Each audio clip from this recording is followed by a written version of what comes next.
To the VFW 1114 and the Evansville Wartime Museum's Lunch and Share. So I know you're eating. The program's not going to start just yet. It'll be about 11 o'clock when we get rolling, but we're going to have a prayer. So if you bow with me in prayer. Gentlemen, remove your caps, please. Lord, our most holy Father, the creator of all that we know, all that we see, all that we hear, all that we taste, we give you great thanks for your creation. And we ask your blessing upon this food today, prepared by loving hands. And we give you great thanks that we live in this country, a country where we have freedom, a country where we can worship. And we give great thanks to all of the volunteers that you brought our way. Volunteers who've worked long hours, who've done heavy work, who've done the work of thinking through the problems. We give great thanks to them, and we give great thanks to all those who have served this country, veterans who've sometimes given their all. We have great respect for them, and we thank you for all of them that have come our way. So we ask your blessing upon this day, upon our speaker, and guide us in the right ways that we should live. We ask this in Jesus' name. Amen. If you join me for the Pledge of Allegiance.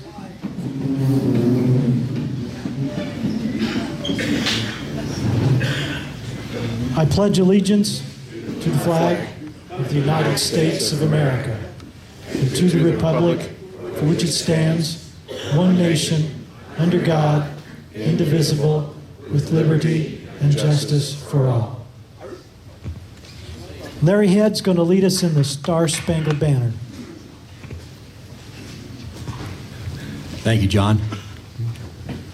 Please join me.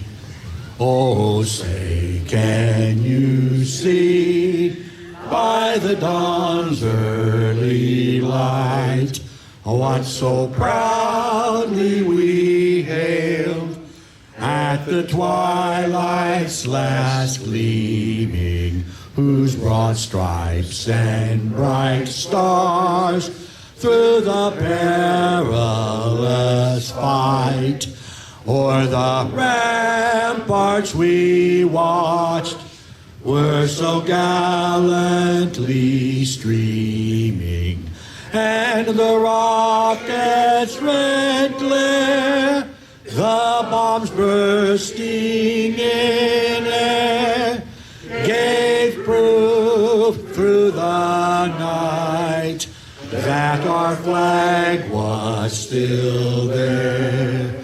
Oh, say does that star-spangled banner yet wave for the land of the free and the home of the brave.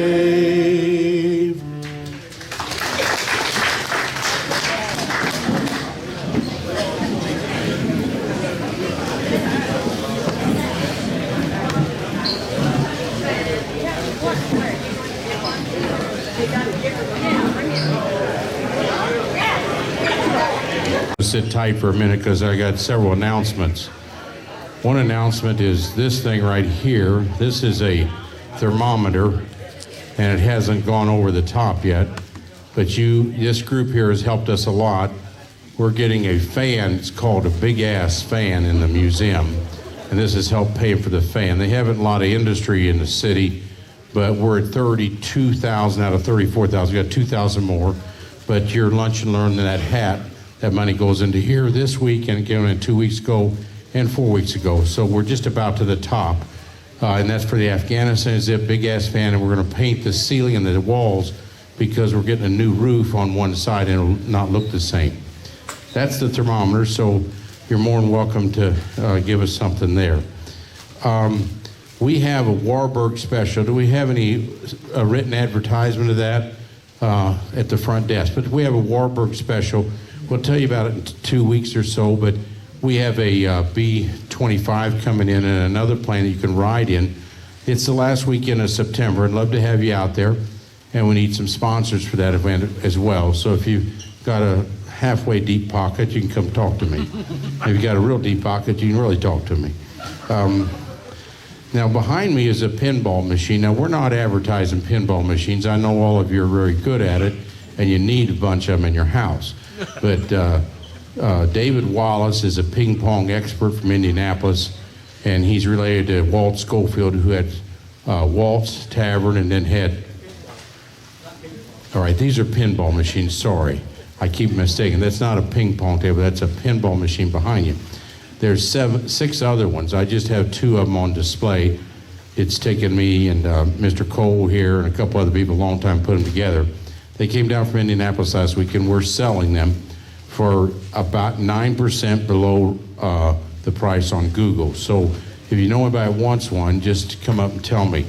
And it's all going, he won the lotto, so he had to have a write-off. But the more important thing, his wife said, get these things out of the house. So I think I like Miss Nancy Wallace because she said for him to get rid of them. So we'd like to have that if you're interested.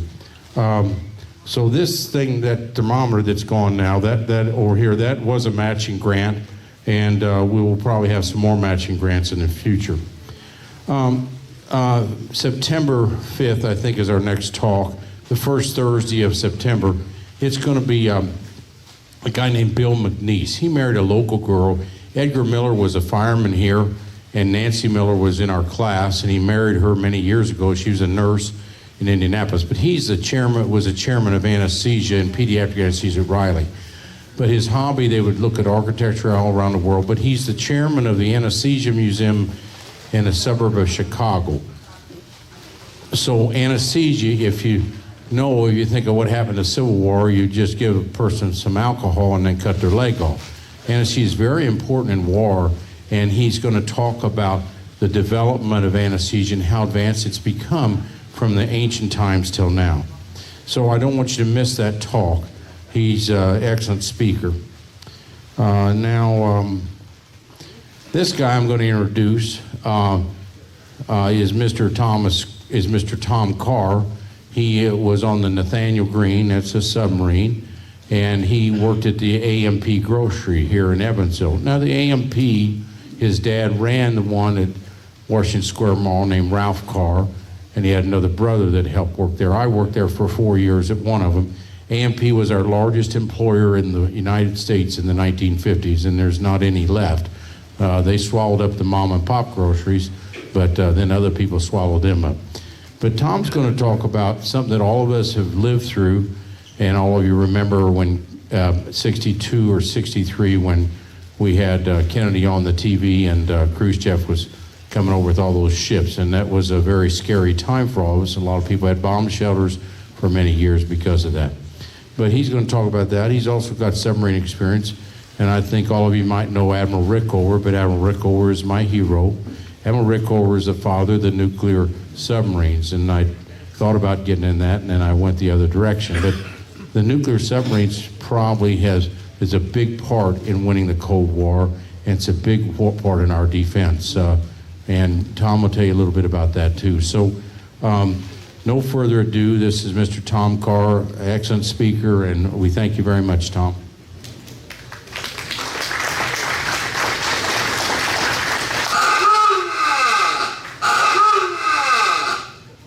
That's what we wanted.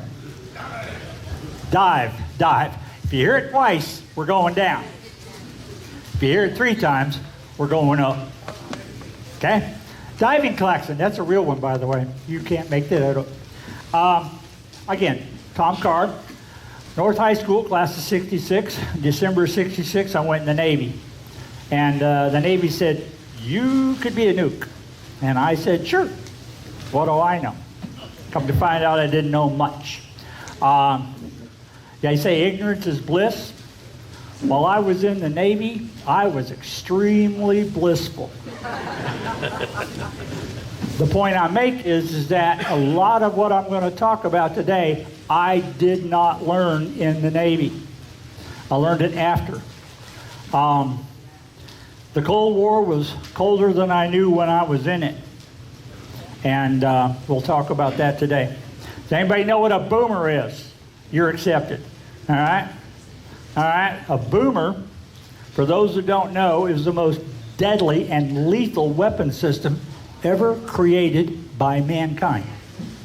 If you took all of the ordnance that ever went pop, bang, or boom in the history of the beginning of time till the end of World War II, and that included the Trinity test device, Nagasaki, and Hiroshima. Sum all of that up. The boat I was on carried more.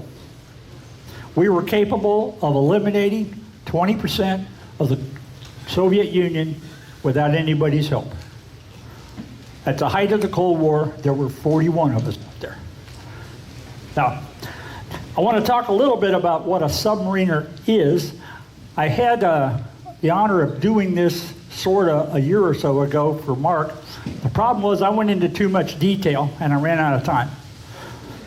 So we're not going to talk a lot about nuclear propulsion, and we're not going to talk a lot about diesel propulsion, and we're not going to talk a lot about a lot of things. I'll get to those kind of things.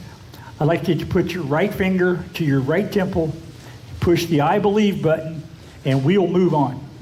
Okay? Don't confuse that to the left, because the left side is the memory dump button, and we're going to do that at the end in case I said anything classified, which I doubt I will. Now, the question about a submariner that will occupy one of these devices, we've got to talk a little bit about that. What kind of person that climbs on? I've got a piece of paper I passed out around there. Dr. Joyce Brothers talks about him, and Colin Powell's portion of a paragraph of his speech about boomers, commemorating the 3,000th boomer patrol. But a submariner runs a balance between intelligence and stupidity. Now, I'm not talking ignorance or crazy. You can educate ignorance, and you can medicate crazy. Stupid lasts forever, but you have to balance it to intelligent, because you have to be stupid to climb into a tube and seal it and sink it in the ocean. That's stupid. But you got to be intelligent so you can do it more than once. So that's the balance that submariners have to take. One of the best quotes I ever heard was a submarine or a surface officer trying to explain to one of his buddies about submariners, and I quote, "Submariners are a bunch of intelligent misfits that somehow seem to get along, understand each other, and work well together." And that's pretty accurate. All right? Now, I told you it was a kind of an exclusive little club. It's very exclusive. During World War II, 10% of the American population put a uniform on. During Vietnam, 4% of American population put a uniform on. Today, 1% of the American population is in uniform. And we're talking 0.007, 7,000ths of 1% put dolphins on their chest. Dolphins are a significant badge. They're hard to get. All right, you're going through the world's toughest hazing program. There's a reason for hazing it. Submarines are dangerous. The second you close the hatch and dive, something is trying to kill you. So, we don't want you to panic, because panic kills more. One person panics, it can take an entire crew down. And it's sad when a foxhole gets shot up and Charlie gets killed. That's sad. You screw up on a submarine and you kill 140 guys. All right, so we all dive together, well surface together. So with that, it's like I said, a pretty exclusive club, probably only exceeded by the SEALs for exclusivity. And that hazing program is so that we know what your breaking point is. Now you know what your breaking point is. And when we get underway, you're going to leave your breaking point on the pier, because we don't need it. All right? If you want to watch something go down adverse, all right, make sure you got a submariner in your crowd, because they're the ones that's not going to run in circles and scream and shout. They're going to go, what do I got to do to fix this? They go right to work. Proud group. Now, quick and dirty, those are submarine dolphins. There are a couple of types of submarines. We're going to talk about that a little bit. All right. You have nuclear and diesels. Nuclear boats are true submersibles. They carry everything they need to make air and water, etc., right out of the ocean. There's no reason to surface. Hello? All right. There's no reason to surface at all. As such, they are capable of staying down as long as they have food. That's the only limitation. How much food do we have on board? Diesel boats, however, are surface ships that can submerge, but they're tied to the surface. Their limitations are based on the diesel fuel and the battery capacity. So when a diesel boat submerges, it's still tied to the surface. The question is, when does it have to get back up there to get more air? All right, they don't make air out of the water. All right, nuclear power plant is wonderful. By the way, my job on board, I was a nuke, okay, and I intended to make a full career out of it. But at the end of my second hitch, the commercial nuclear industry in the mid-'70s was building like crazy. And a buddy of mine who got out about 6 months before I did said, Tom, get to Northern Illinois. We're building 5 plants. And I'm sorry, I got mercenary and went for the money. And there was a lot of it to be made. So, like I said, the surface ship is capable of diving. That's a diesel. All right? The problem with them is when they're down, everything that moves makes a noise. And everything that, those noises are what we use to detect. Okay, submarines are the world's greatest anti-submarine device. And everybody thinks they understand sonar. Sonar goes ping and then bounces off, right? Not today's. Today's sonar does this. I hear somebody walking over there. Okay? They're extremely sensitive. So, with that, we move into there's 2 types of nukes that we play with. We have fast attacks and boomers. Boomers got their name from the fleet ballistic missile that they carry. Way back in the 50s, with the launch of Nautilus, Woods Hole Oceanographic Institute was asking, what is it going to take to make the world's most deterrent of the Cold War? Remember, 54, 55, this is the height of the Cold War, actually the beginning of the Cold War. In the mid-'70s, it got a little hotter. So, we're looking at the difference between the two is pretty simple. See if I can get that. You see this attack boat here, if we split it right at the reactor compartment, the front end up here and the front end of the boomer are effectively the same. And if we go back to that reactor compartment and go aft, they're effectively the same. So the difference is this 150-foot section full of missiles. Initially, the missiles, keeps dropping out, the missiles were the Polaris A1 up to the A3, and they had a range initially of about 1,200 miles.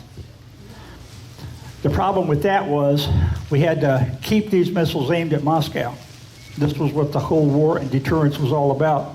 And by the way, that deterrence word, this pin on my chest, is a deterrent patrol pin. Okay? The stars are for the patrols you make. Net result is that we had to keep the missiles aimed at Moscow. Fast attacks were kind of neat because they had a crew and they were all gelled together and they did a great job. And they were out there looking for other submarines. But the boomers was what held the line on deterrence against a first attack. The Russians knew where every one of our missile silos were. They knew where every one of our SAC bases were. Those were going to be the first strike. What they had to worry about was these underwater launch platforms that can be anywhere and can respond to a first attack. So we said we can't do that. Can't do that all the time. I keep dropping out. Are you all with me? Anyway, we can't do that all the time with one crew. We can't keep coming in and replenish and go back out. Morale. So they came up initially with a 2-crew assignment. If you run a boomer, you were blue crew or gold crew. That was captain to cook, everybody. All right, but now we have a new problem, the patrol cycle. We take a look at the crew takes the boat, does about a 2 or 3 day turnover, you know, what's new, what's different, what's broke. And then they go through a refit of about somewhere in the vicinity of 3 weeks. And then they do a shakedown to make sure it's not broke, that they fixed everything that they thought was. Come back in, do a replenishment for an entire patrol, and then get underway.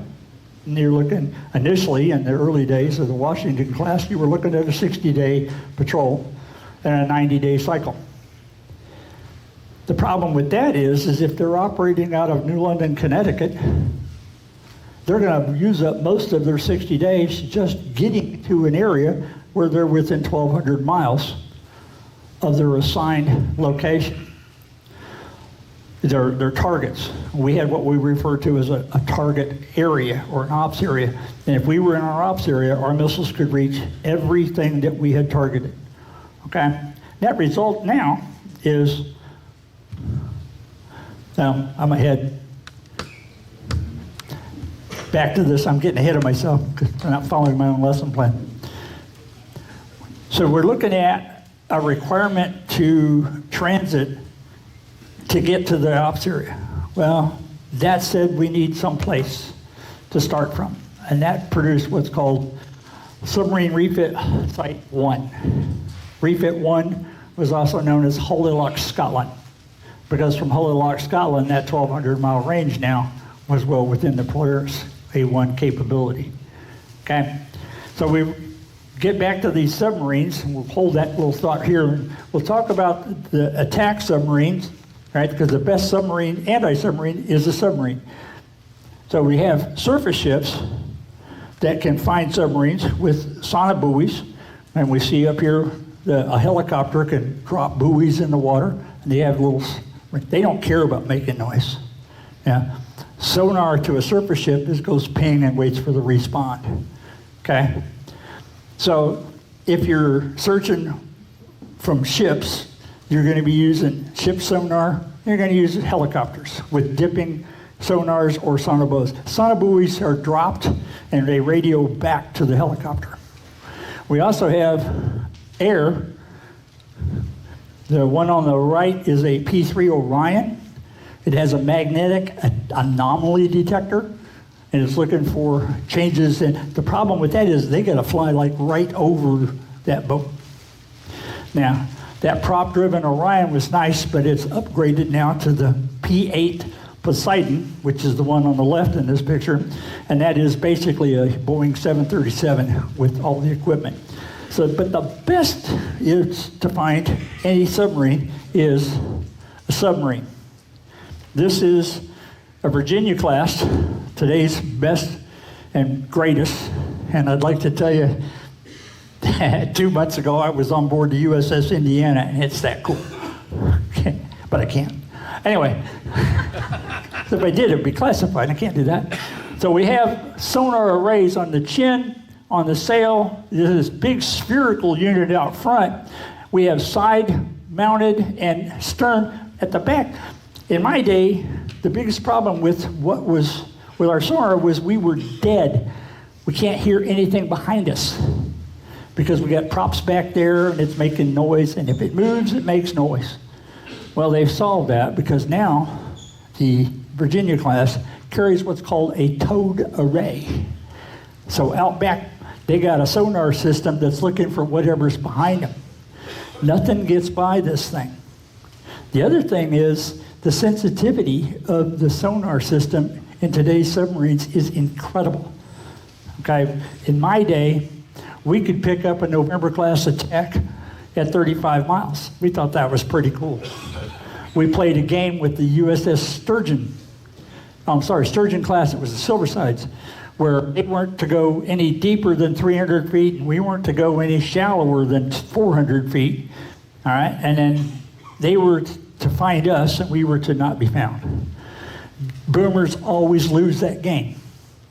We won it against them because they detected us at 8,000 yards and we detected them at 13,000 yards. We found out about that because we tape everything and we send the tapes off to Washington, D.C. at the end of the patrol, and they run those two tapes simultaneous and they determine who wins. I have a battle efficiency E in my rack that says we won. Rare. Attack boats always win that. Captain Gentry said, nope, not today. So, how sensitive? Everything makes a noise. If it moves, it makes a noise. Okay? So there's a bunch of noises because there's a bunch of things moving. And that's why diesel boats are so deadly when they're submerged. Nothing's moving but the prop. Their diesels are shut down. All their cooling stuff is pretty much down. They got just the motor running their prop, and that's it. So they're deadly quiet when they're submerged. But today, so if you put all those noises together, it produces what we call a signature. So a bunch of those noises all together says, this sounds like this class of ship. Today's Virginia-class sonar is so sensitive that a Virginia-class boat leaving the Irish Sea, by the way, we deployed out of Holy Lock down the River Clyde to the Irish Sea and then broke the Atlantic. When you break to the Atlantic in a Virginia-class boat, you can detect and identify a cruise ship leaving New York Harbor. That's how accurate these things are now. So, the Virginia class, she's the Cadillac, possibly Rolls-Royce of the submarine fleet today. And yes, 2 months ago when I was up in New London for a reunion of my boat, I had the honor of touring the USS Indiana. She was in port, and a couple of us talked to a couple of the boys on board the Indiana saying, hey, come on. This guy over here commissioned the Nathaniel Green. This guy was the chief of the boat, and I was just a nuke. And the three of us got the tour. So I met the captain, the executive officer, and proud to tell you, got a submarine on the back. I asked that executive officer when was the last time his door to his stateroom was stolen. That's a tradition within the Navy. Steal the XO stateroom door. And then make him find it. So, anyway, moving on. All right. So we talked a little bit about refit site 1. This is Holy Lock. It is a large bay. Scottish don't call bays bays, they call them a lock. There's no K in lock, it's L-O-C-H. It gets its name from back in the Crusades, when a ship coming back from the Holy Land, from the Crusades, laden with a lot of dirt from the Holy Land, anchored in Holy Lock. What is now Holy Lock, it was just a big bay. But overnight, one night it decided to sink. So dirt from the Holy Land is at the bottom of the lock. Holy Lock. Now today it joins a lot of coffee grounds. So, refit site 1, Holy Lock. We see there's a dry dock, floating dry dock. There is a, basically it's for small craft launch. You'll notice there's no pier out there. You have to get from Sandbank Pier out to, and you're not going to tie up to the side of that big boat in the front is called a tender or a repair ship. And the submarines are tied up there on both sides, and in some cases tied up to the dry dock out behind. But that configuration right there is what we lived with. So that was the reason that we could have submarines with missiles that had short range succeed in holding the deterrent line during the Cold War. So any questions on refit site 1? I'm trying not to move, sorry about the camera. Anyway, moving on. So let me turn a couple of pages here. So during 1962, you had Holyoke, and you also had Rhoda Spain with big subs. So all right. Push pushed Khrushchev back. Is that correct? Well, we're going to get into that right now. As a matter of fact, the interesting part about 1962 was the Cuban Missile Crisis. And I've already talked to at least one individual here who was an Air Force associate to that. I'm going to tell you a little story about, by the way, I learned a lot of all of the stuff we're talking about today after I got out of the Navy. Because in late 90s, a shipmate of mine that was within the nuke industry asked me if I knew anything about this new thing that Al Gore invented called the internet. And I told him no, but I'll find out. And he says, can you use it to find shipmates? And that's how this really started, and that's where we started actually learning what went on. Remember I told you I was blissful while on board? Believe me, I was. So, we get into this now, and we understand now that there's a submarine-launched ballistic missile. This was created with the very first of the boomers, which was the George Washington class. There was only 5. So when the Cuban Missile Crisis went down, all 5 of the boats were operating out of Holyoke. Had to be within range. The other thing we came to agree with, and not too long after the first George Washington class boats came out, then we had the Ethan Allen class, another 5 boats. But we had names that were interesting because we decided that they ought to have names like, to Patriots, and that became a theme. So then we had the Lafayette class, and then the Madison, and then the Ben Franklin. So we ended up at the height of the Cold War with 41. But in October of 62, we had 5, and they were all out of Holyoke. So refit Site 1 was busy. And then the Cuban Missile Crisis went down. At the time of the Cuban Missile Crisis, 3 of the 5 boats out of Holyoke were on patrol. 2 of the 5 boats of the Washington class were in lock, tied up to the tender, USS Proteus. And one of them, the Lincoln, was highly disassembled. Typical in the middle of refit, you got all this stuff taken apart, put it over on the tender, get it repaired, motors, etc. Well, does anybody know what defensive conditions are? In the movies, you go, oh, we went to DEFCON 5. DEFCON 5 is peace. No big deal. They went to DEFCON 2. All right? 1 is war. They went to DEFCON 2. That's like the muzzle is aimed and the hammer is back. Okay? After Holyoke, the next morning, and they got people, there's trawlers and such that monitor your movement. Holyoke was empty the next day. And somebody tapped Khrushchev on the shoulder and said, there's 80 missiles aimed at Moscow and we have no idea where the launch platforms are. Okay. And that was significant. But what was probably more significant, and I don't know if I'm in the right sequence right now, but that's typical. Shows a couple of boats tied up to the tender, and this tube we see hanging right here, that holds a missile. To transfer it, you move that over, you put it on the deck. You don't have the crane doing this and the boat doing that. They move together before you put them in the tube. So after the Ethan Allen class, the Lafayette class came up with a longer range missile, the C-3 Poseidon.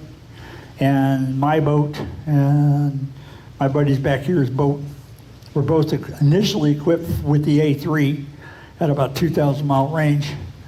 During the first overhaul, they took the shims out of those tubes to allow the bigger C-3 Poseidon, which now has a 3,500 mile range, which really opened up the paperwork. The other thing interesting about these missiles, we didn't know where they were targeted for. We had capsules. Washington said, you put this capsule for missile number 4 in missile number 4. And you put this capsule or guidance drawer in the Missile Control Center for missile number 4.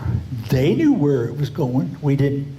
All we had to know was when they give us launch orders and they tell us to launch missile number 4, 8, and 10, those are the targets. We don't know where they are. We don't need to know. We just need to pull the trigger. So, missile loading and such was quite interesting during the war, Cold War, and Refit Site 1 was big on that. But the bigger deal is right here. During the Cuban Missile Crisis, Russia dispatched 4 Foxtrot-class submarines. By the way, Foxtrot is a NATO-class. Russians use thing like Project 961. I don't know. I know Foxtrot. Foxtrot class was a diesel-driven, diesel-powered electric drive, right, submarine. These submarines, 4 of them, were dispatched out of the Northern Fleet to the Caribbean. And what we found out much later, thanks to what happened much later, we found out about that each one of those 4 had 1 torpedo on board with a nuclear warhead. Think about that. Now, there were specific orders about what they had to have, situation had to be to launch this nuclear warhead torpedo. They had to be under attack.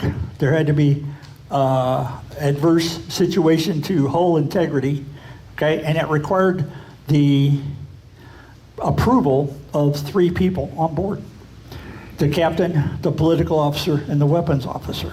A lot of people identify the hero of the Cold War, the Cuban Missile Crisis, being Kennedy, and a lot of people identify him as some of the guys on that surface blockade around, all right, the destroyers.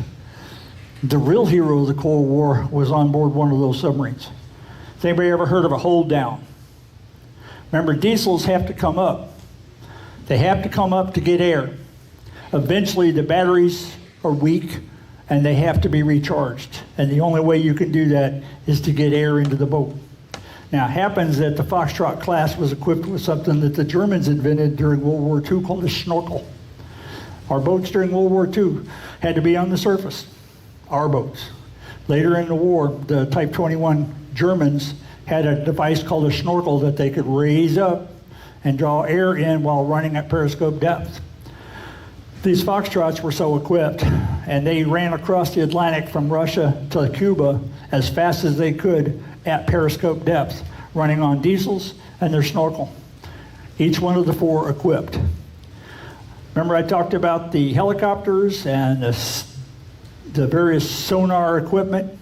Well, the guys on the destroyers and a few helicopters down in the blockade found one of those 4, a B-59. Bravo 59 was the whole number. And they were detected.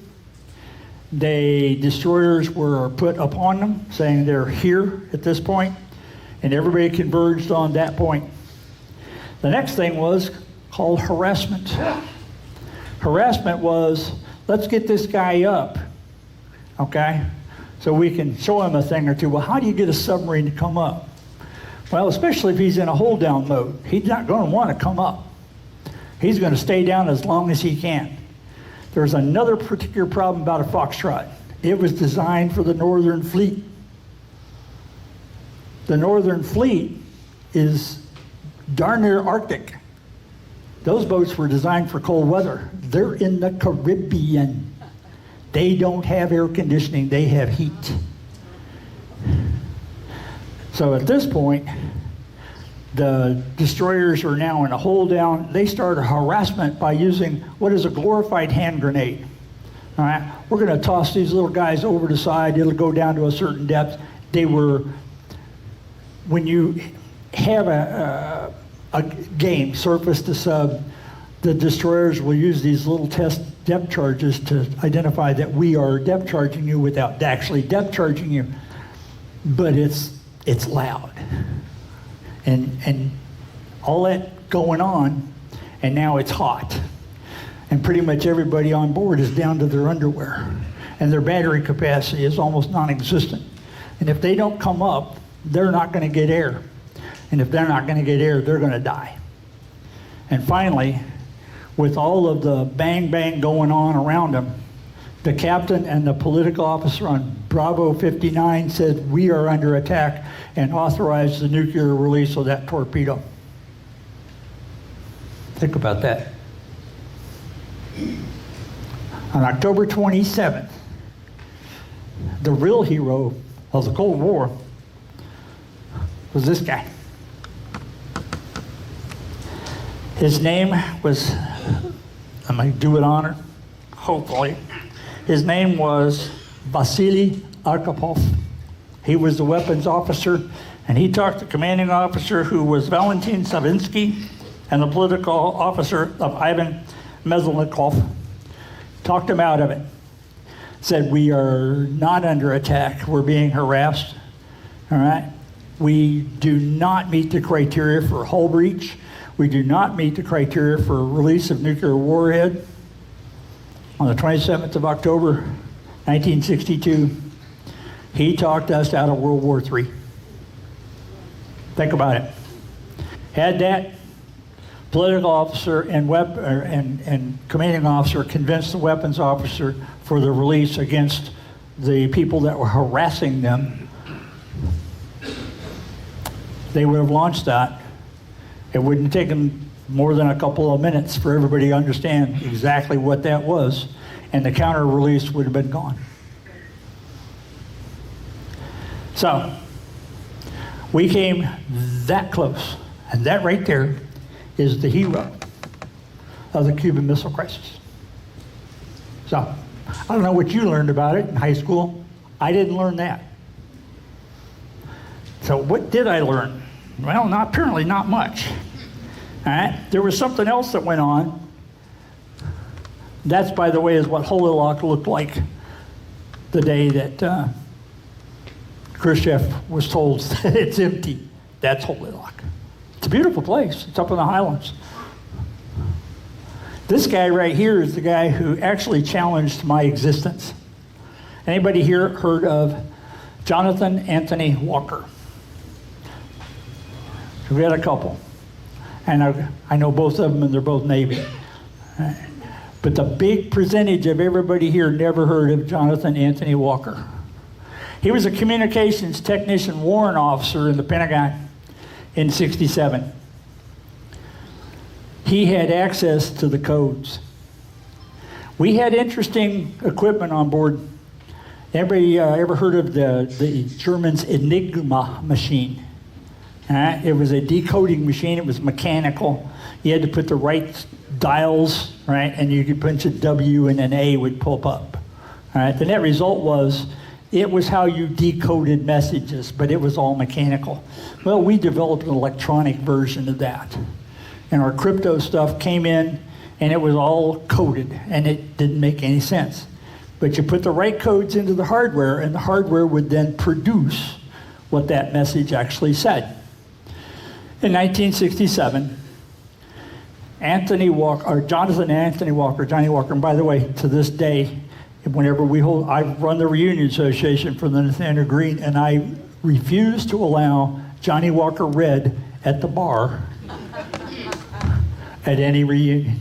You can put anything you want out there, but Johnny Walker is not allowed.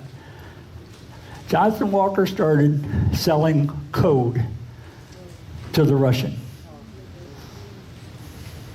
There's going to be another end of this story coming up in a little bit. But the code, we didn't know he was doing it, but if you'd asked me at that time, I'd go, it don't work without the hardware. If you don't have the hardware, the code doesn't mean anything. Okay?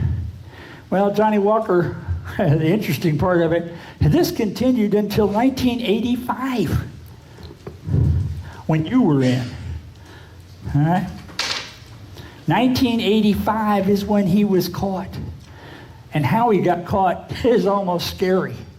His ex-wife went to the FBI and said, my ex-husband is selling code to the Russians. And you know the FBI, who were told about the Boston bomber, et cetera, et cetera, et cetera. Basically, the FBI couldn't find their butts with two hands and a flashlight. They just said, that's a disgruntled ex-wife. Pay no attention to her. And about 6 months later, remember Gibbs, NCIS? his equivalent at the Navy Criminal Investigative Service, heard what the FBI had been told. And they went, hey, Proby, check that guy's bank account. And Proby did. And said, this guy makes way too much money for a retired warrant officer. Come to find out, from 67 to 85, even after he retired, he had commissioned his brother and his son into the network, and they were still selling code to the Russians until 1985.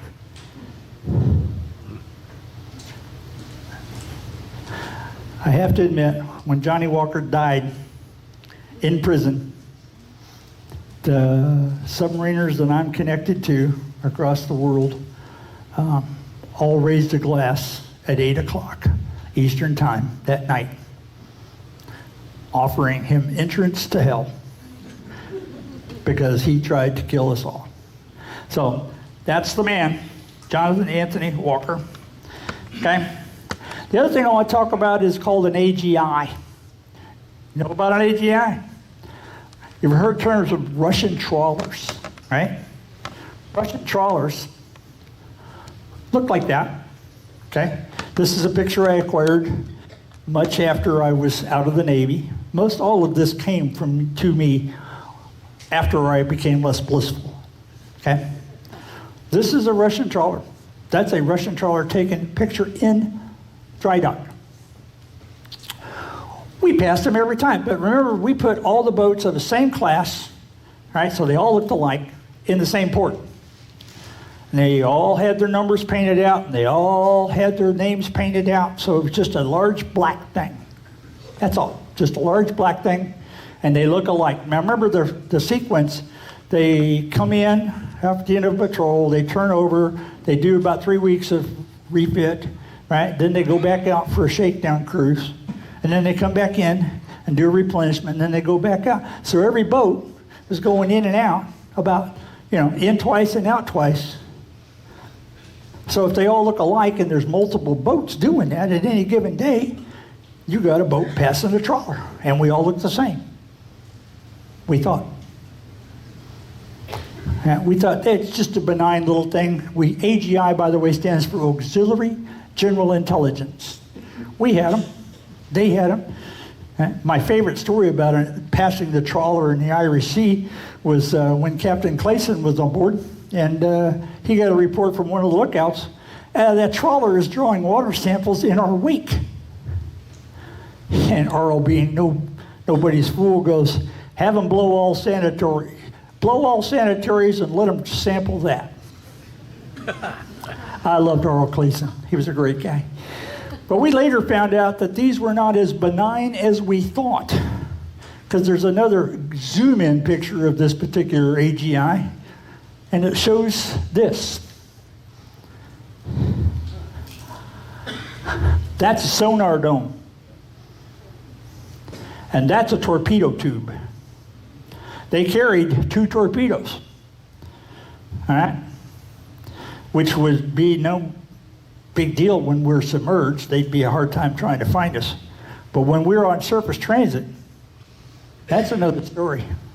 So anything passing, by the way, those can't be loaded from inside. They can only be, those torpedoes are loaded in the dry dock because they only can go in from the front. There's no loading them from the back. So what we thought was pretty benign, not so benign. It had teeth, and we didn't know. So the AGIs were much more deadly than we thought, okay? Again, we had one. We had a couple. Did the same, it was the same job. So we kind of go ahead now in time, all right? I created the Reunion Association for my boat after a buddy of mine talked me into finding out about the internet. I found a bunch. We put the reunion together in late 03, and we actually gathered together in 04. This year was our 20th anniversary. We do reunions every 2 years. We had a webmaster. He created a lovely web that said, USS Nathaniel Greene, SSBN 636. By the way, SSBN. The Navy think that's Ship Submersible Ballistic Nuclear. Some of us know better. It stands for Saturdays, Sundays, and a bunch of nights. So that's when we were going. So, my buddy Dale Shoflin, may he rest in peace, put together this webpage and said, if you were a shipmate of the Nathaniel Green, please contact Tom Carr, telephone number, blah, blah, blah. And in 2007, I get a phone call from this lovely lady that's up here on the left. She says, hi, my name is Anya Azaryeva, and my dad's in town, would like to talk to you. I said, where's in town? She says, New York City. I said, I'm a long way from New York City. But he wants to talk to me? Well, she said he actually wants to talk to somebody that was on the Nathaniel Green in October of '74. And I said, well, I was on the Nathaniel Green in October of '74. But New York's a long way for a chat. But I happen to know that one of my best friends on the planet is my old commanding officer, Captain Carr Gentry. And I knew that that day he happened to be in New Haven, Connecticut, which is about that far from New York City. And Anya got together with her dad, and they had lunch. And Carrie called me that night and said, you ain't gonna believe this. So, we learned a lot more about the Cold War soon. What it amounts to was I've almost made a critical error. I don't know if everybody knows it or not, but if you hear a name like Azaryeva, EVA, OVA, AVA, at the end of a woman's name in the Slavic countries means unmarried daughter of. I almost, not knowing that, referred to her dad as Captain Azaryeva. I got corrected very quickly. No, it's Captain Azaryev. And his first name is Benjamin, as in Benjamin with a V. So I said, this is cool. So we invited Captain Azaryev to be our keynote speaker at our 2008 reunion at Submarine Base New London. You want to have a good time on the Cold War, eat dinner with your enemy. Okay? I'm going to give you something that he gave me. That night at 08 reunion, we clinked our glasses together, everybody at the table, and toasted the evening. And Captain Azaryev, through his lovely interpreter, by the way, Benjamin knows 2 words in English, thank you. That's it. So we had to stare at this lovely lady, right, and talk to her. So she talked to her dad, and then he talked to her, and then you got to stare at this lovely lady again. It's a good night, okay? So he says, when we clink our glasses together and toast one another, we're honoring everybody present. But when we hold our glasses up in silence, we remember everyone who can't be here. Still gets me. So, great night. We learned a lot more than I learned even from my phone call from Carrie. Okay? We made a little presentation. Said he had seen our boat, as it turns out. The story is phenomenal, and it's about to come your way. Okay? But we gave him a carved version of our boat, right? So that he could remember it. And he returned to St. Petersburg, and I don't mean Florida, okay? With that on his lap in the airplane because he didn't want to take it and check. But here's the story. Right there. He knew that we were leaving in October, what time and date we were going to come out of the lock, go down the River Clyde to the Irish Sea. We can't dive until we reach the 50-fathom curve. That's 300 feet. When you're 425 feet long and 8,000 tons, you don't want to dive in shallow water. You don't want to put your nose in the bottom and your tail in the air and go, I'm here. It's bad. So 300 feet was our requirement. Well, he'd already dove. He was on a Victor-class attack boat, and they had come in the Irish Sea to the shallows knowing exactly what boat, exactly what time, okay? And he pulled his Victor-class, Victor II class Soviet up underneath our rudder while we were on surface transit. I created the picture you see right here, and ended up printing that on canvas and presented it to him. It's still hanging above his desk in St. Petersburg to this day. But what we didn't do, anybody know what rig for dive? Rig for dive. You got all these compartments, and there has to be everything configured right to dive, or when you dive, you'll just keep diving. A classic line was in the movie 571, how deep will this thing go? And the captain says, all the way to the bottom if we don't stop it. That's true. That's what the rig for dive's all about. Nothing on the rig for dive says, contact the Soviet attack boat under your rudder and tell them you're going to dive. And we didn't. And we caught them off guard. And we put our rudder into his bow.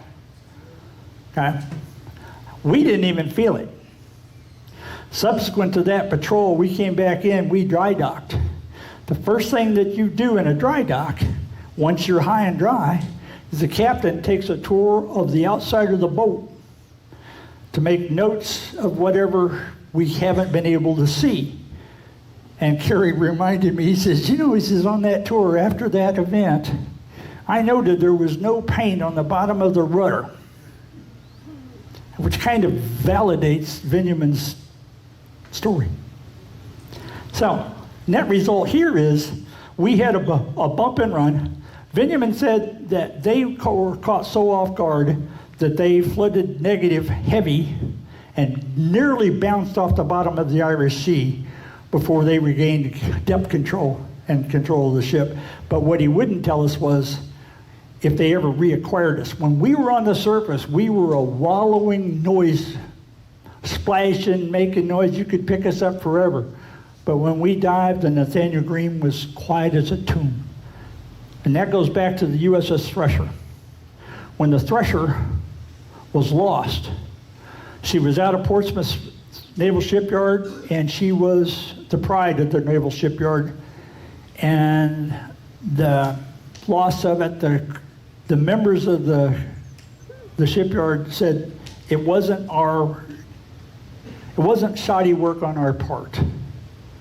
And they turned their interest to what was in front of them, which was the Nathaniel Green. Because when the Thresher was lost, the Nathaniel Green was being built in Portsmouth Naval Shipyard.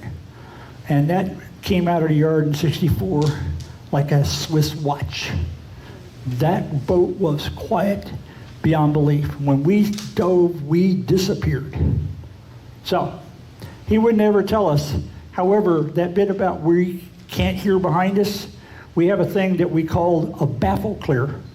Every now and then on our patrol, we would make a turn of some direction.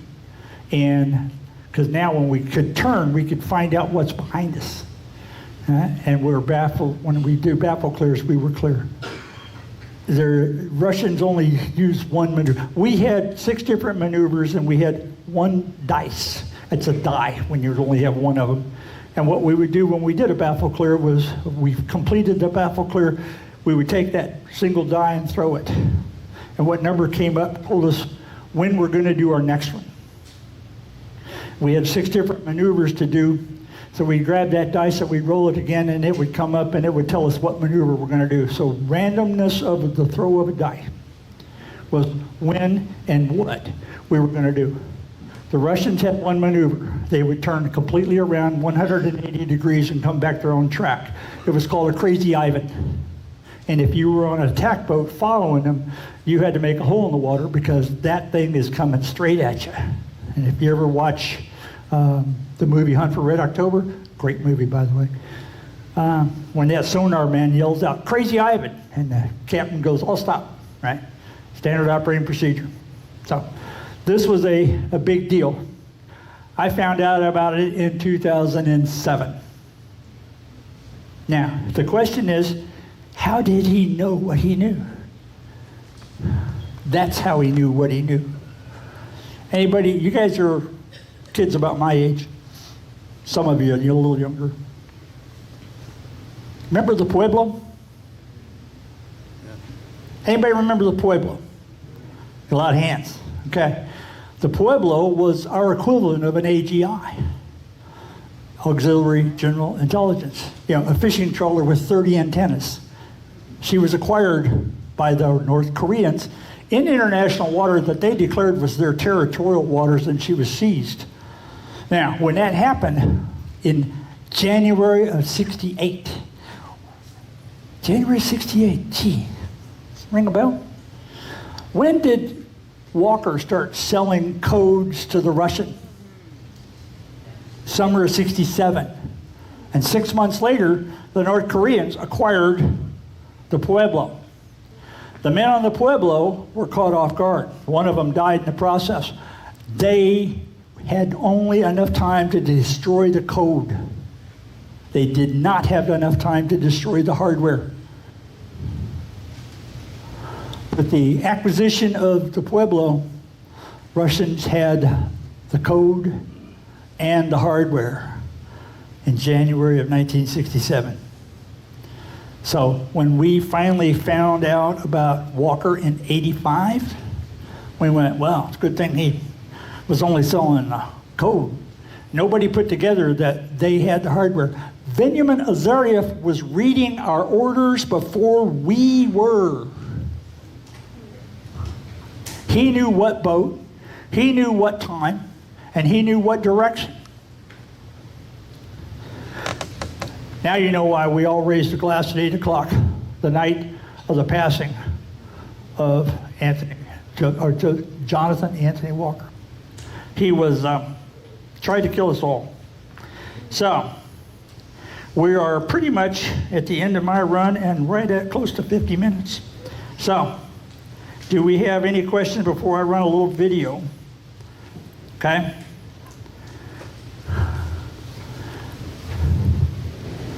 What you got, Brian? Yeah, I know him. Point Loma in California. Yeah. How important is that to the sub program in West? I don't know. I hate to tell you that. I was in Atlantic and Holy Lock. He wanted to know Point Lomar in California and how important that was to Westpac, the Western Pacific submarine deployment. And I don't have a clue about Westpac. I am very, very much update on the Atlantic and Holy Lock. I spent a lot of time in New London and Holy Lock. Sorry, Brian, I can't. If you know, tell me. I know it's a restricted sub base out there in Southern California. You have to have clearances to get on the base. And the problem being, you can see from the Point Loma National Cemetery, you can see right down into the sub pens. So they have SP patrolling up in there. And if they see you with a camera up there, you're liable to lose camera. Yeah, I believe that. So it is a refit out there. I do know that. It is a refit on the West Coast out there. Vice the Boomer pin up in Washington. Yeah, the Boomer pin up in Washington. Now, by the way, we talked about the range of these missiles. Today we have the Ohio class. My boat was big, 425 long, 8,000 ton. When I was getting out in 75, I stumbled by an electric boat and I saw the Ohio sitting on the ways. She was under construction. 425 long for me and 8,000 tons, and I thought that was a big boat. And then I saw Ohio, and she's 560 and 18,000 tons. That's a big boat. Okay, that's a big, big boat. So, with the D5 on the Ohio class, the range is now so much that they don't need Holy Lock anymore, so it's closed. All right, the Cold War went over, but it wasn't the Cold War closing it out. It was the D5 Trident, because now they can sit in Kings Bay or Bangor, Washington, and target everything that they got, because the D5's got that kind of range. You got a question back there? Just an FYI, the sale of the Indianapolis is up down in Vincennes at the Vincennes Military Museum. Really didn't get that. Something about the USS Indianapolis is in the Military Museum in Vincennes. Yes, yeah. The sale. Yeah, the sale of the Indy, and I was there for dedication. And an old buddy of mine, Captain Harry Sheffield, and I bumped into one another at that dedication. And I said, "What are you doing here, Harry?" And he goes, I was the commanding officer of this thing. So, yeah, I didn't know. But Harry and I knew each other when he was commanding officer of the Naval Ordnance Test Unit at Cape Canaveral. Anything else? I want to show you. I want you to comment. We've got another question back there. Bring that back, bring me a microphone. But while we're getting the microphone to him, I've got 4 questions for you, Tom. Number one, I think Indiana has 4 ships named after him. The USS Indiana went into the water about 2020 or 21, and then it came through this, not when they were fundraising for it, they didn't have fundraise for it, but they brought a ship behind a truck that was probably about 25 feet long. It looked like the USS Indianapolis. They went to re-ros. I bet there were 40 submarines down there. I didn't know we had any submarines around here, and they all showed up. Clovis Manley is a submariner, a doctor here, but they all showed up, and then my wife and I went to the dedication. It was down at Cape Canaveral about 2022, and they talked about all the things they got from India. They visited all 92 counties, and they got some type of relic from each county and put it in the ship just to say that is part of Indiana. So yep. I don't know what that ship cost, Tom. Probably $6 billion. It was $2 billion overrun, or I don't know how much. I don't want to know. All I know is she's the pride of the fleet. Yes, and that's the newest and best, and she is an attack sub, not a boomer. All right, now that's going to be kind of a gray area on the Virginia class. The Virginia class carries Tomahawk, vertical launch, cruise missiles, but not ballistic missiles.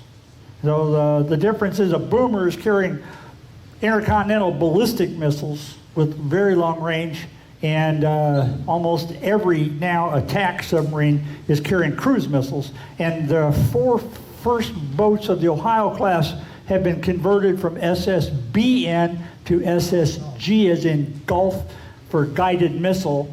There was an agreement with Russia about how many missiles we could have on submarines, and to maintain that, they converted 4 of the Ohio class over to guided missiles. So their vertical launch tubes now are mostly guided missiles, and it was released by the press, so much for the silent service, but somebody screwed up and said that we have dispatched a submarine to the Middle East in the conflict going on. This just happened this last week with 560 cruise missiles. So you want to know how big and bad an old boomer can be when she's no longer carrying ballistic missiles? 560 guided missiles is plenty of hell, hate, and discontent if you need it. You got a question? Closer to your mouth and say your name, please. Mark Fehrenbacher. Can't hear him. Hang on. We got help coming.